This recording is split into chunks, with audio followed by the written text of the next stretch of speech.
આગામી મહિને રાષ્ટ્રપતિ પદની ચૂંટણી યોજાવાની છે, જેમાં એનડીએના ઉમેદવાર રામનાથ કોવિંદની સામે યુપીએના ઉમેદવાર મીરા કુમારની ટક્કર થશે।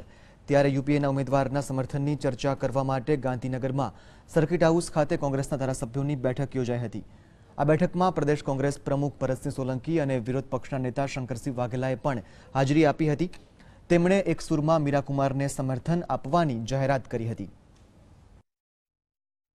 બાબુ જગજીવનરામ એમના પુત્રી વેલ ક્વોલિફાઈડ કેન્ડિડેટ્સ એમની પસંદગી કરવામાં આવી છે કોંગ્રેસ અને બીજા પક્ષો માધ્યમથી, જે એનડીએ સિવાયના, અને એ માટે ગુજરાતમાં અમારા ધારાસભ્યોને તાબડતોબ બોલાવીને એમના નોમિનેશન માટે, મીરા કુમારના નોમિનેશન માટે અમે જે સભ્યો બોલાયા હતા 20-25ની જરૂર હતી, પણ 35-40 સભ્યો આવ્યા છે। એ નોમિનેશનની વિધિ માટે બધા સભ્યોને બોલાવ્યા હતા।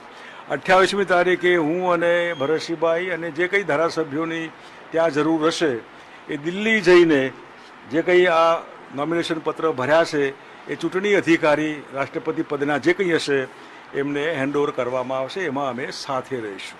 એવા ઉમેદવાર નક્કી કર્યા છે કે જેનો બહોળો અનુભવ સરકારમાં હોય, લોકસભાના સ્પીકર તરીકે તટસ્થ જવાબદારી નિભાવી હોય, એની પ્રતિષ્ઠા, એમનું શિક્ષણ, એ તમામ ક્ષેત્રે એનડીએ કરતાં ખૂબ જ વિદ્વાન, સમજદાર ઠરેલ અને જવાબદાર વ્યક્તિને ઉમેદવાર તરીકે ઊભા રાખ્યા છે। આજે આદરણીય શંકરસિંહજીએ સીએલપી પાર્ટીના ધારાસભ્યો 20 ધારાસભ્યો આવે એટલે 10-10 નોમિનેશન ફોર્મ અને સપોર્ટના ફોર્મ ભરવા માટે કહ્યું હતું, પણ લગભગ 35 જેટલા ધારાસભ્યો આવી ગયા છે અને હજુ બીજા પણ